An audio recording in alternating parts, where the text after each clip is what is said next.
Welcome back to the Bulldog Blitz. I'm Mike Vandevort, and I'm here with Horizon League preseason Coach of the Year Scott Hall for the women's softball team.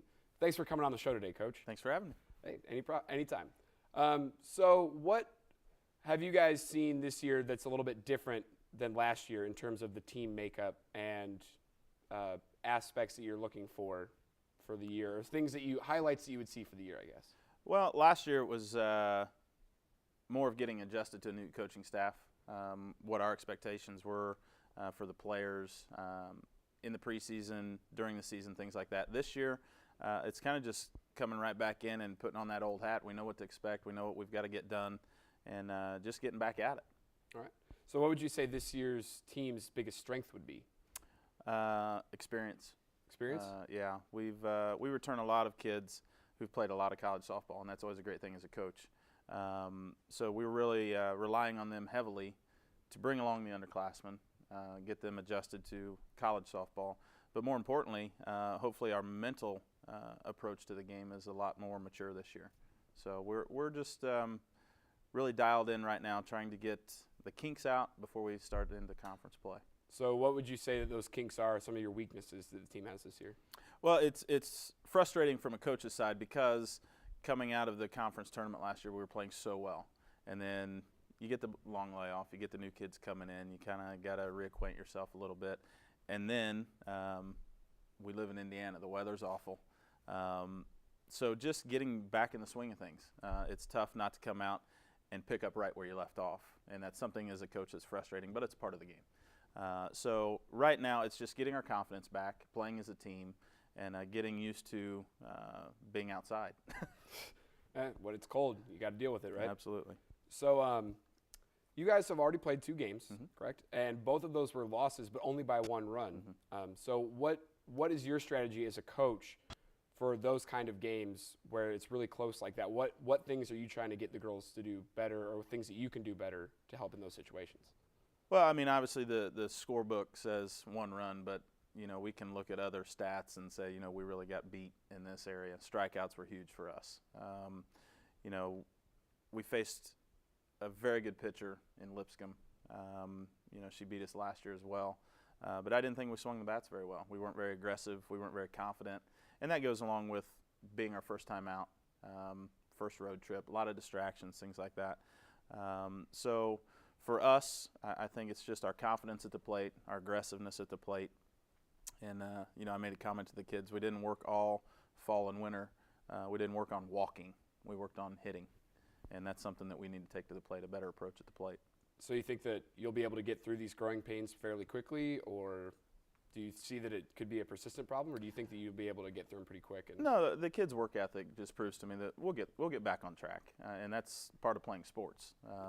There's going to be peaks and valleys, and right now I wouldn't even call it a valley because we're just so early into the season. Just getting adjusted again to playing softball. Now, let me get this correct. You have the preseason pitcher of the year in Jenny Esparza, 2 preseason all-conference players in Erin Falkenberry and Lauren McNulty, and the preseason freshman of the year. And you were named the preseason coach of the year, yet you were not named the preseason favorite to win the Horizon League. So how does that make you feel that, you have all these parts, but they still don't think that you guys are going to be the top team at the end of the season? It's other people's opinions, to be honest with you. I think it's a credit to what we did last year, and last year really doesn't matter. They're basing all those predictions on what these kids have done in the past and their talents and things like that. It's an entirely different team, different makeup. So it's great to have all those accolades and stuff, but at the end of the year, we don't want to be in the conversation. We want to be the conversation. So I hope they don't let it go to their head. I think we've got pretty good brain sitting in our skull up there that just says, it doesn't matter what other people think. We've got to get it going, and we've got to play our type of softball. So you think you'll be able to gun down UIC at the end of the year? We hope to. We hope to. They're a great team, great coach. It just comes down to can we execute and play our game. So I don't like sitting here and saying, yeah, we will and things like that because you never know what's going to happen. But everything we're doing is geared towards winning the conference tournament, and whether it's UIC, Valpo, whoever is there at the end, we just hope we're right there with them. So earlier you mentioned that last year you guys were getting acquainted with the new coaching staff. So what's the difference for you between being a first-year coach in college and a second-year coach? I made a comment earlier that my plate was never empty last year. It was always, they were throwing something else on there. And so this year it's just, I know more of what to expect, the timing of things, when to get things done. So the focus is a lot more on softball this year for us, where last year it was just the whole, it was new. It was new for myself, for my assistant coach, and we were sometimes just flying around like crazy trying to get things done, where this year, okay, we know the timing of things, and it's just been a lot more enjoyable. That's good to hear. Yeah. So this is a very interesting question, I think.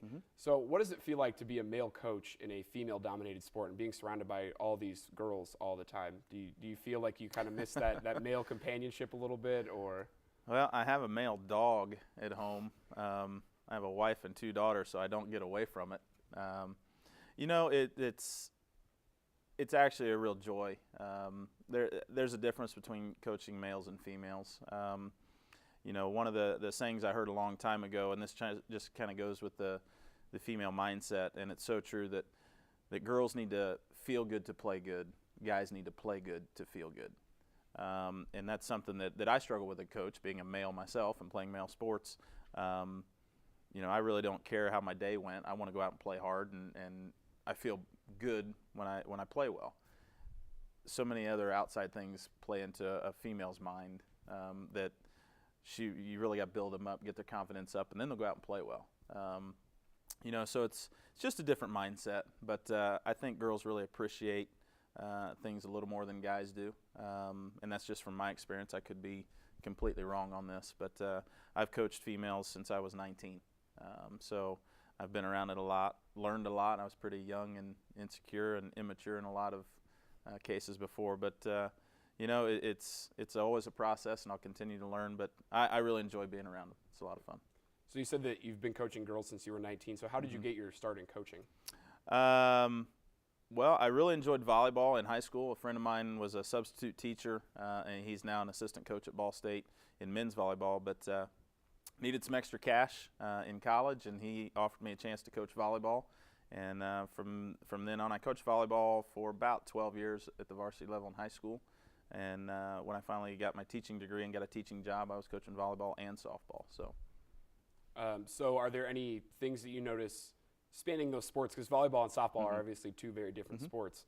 Are there certain techniques that you notice that work across both spectrums, or certain things that you notice that don't work? Yes and no. Volleyball is a very quick-paced game, very explosive game. Softball, honestly, if you go watch a game, it can get kind of slow at times, not compared to baseball, because it's tough for me to get through a baseball game. But a study was done at one point that the actual time that a softball is in play during a game is like 21 minutes when it's actually in play. The rest of it, we're standing around.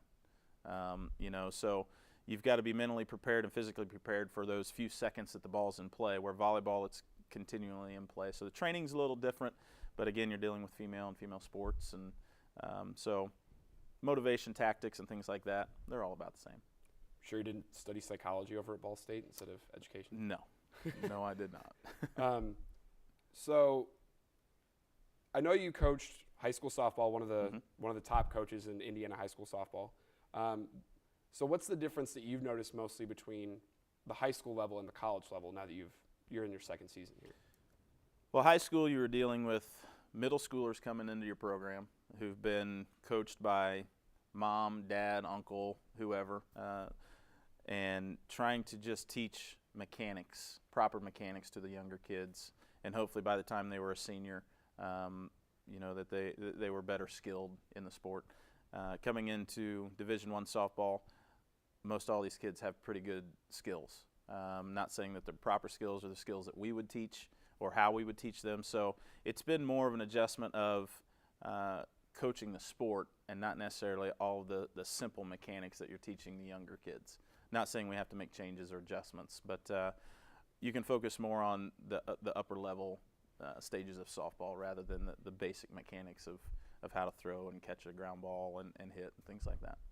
So you coached at Pendleton Heights, Mm-hmm. and you coached Erin Falconberry when she Mm-hmm. was in high school, Mm-hmm. and now you're coaching her in college. What's Mm-hmm. that like to be her coach in high school and then have those couple years off and then now be coaching her again in college? You know, it's been a real joy seeing this kid grow up. I've known her since she was 7th grade or so. She's always been a pleasure, worked hard. She's a very neat kid to be around simply because of her story. But great parents, great family, and just to see the maturity that she's gained being in college, the friendships that she's gained. She's really enjoyed her time here, and now that I get to experience the end of her softball career, when I was there to experience the beginning of her softball career, it's been really special. She's a great kid, works hard, great senior leader. So I'm really happy that I get a chance to be a part of it. That's something I really admire with Butler Sports is the compassion and the, Mm-hmm. the connection that a lot of the coaches make with their athletes. I think that's something that's really special. Mm-hmm. So Absolutely. So what's something a little special, something that most of Butler out there doesn't know about this team that you'd like to let us know? They've got everybody fooled. They're not as smart as you think. No, they have their times of immaturity and kick back and have fun, and I think that's something that maybe the general population at Butler doesn't understand or see that often, because the academic side is so difficult here, that when these kids kind of kick back and relax and have fun, they're just a joy to be around. Well, once again, thanks for being here, Coach.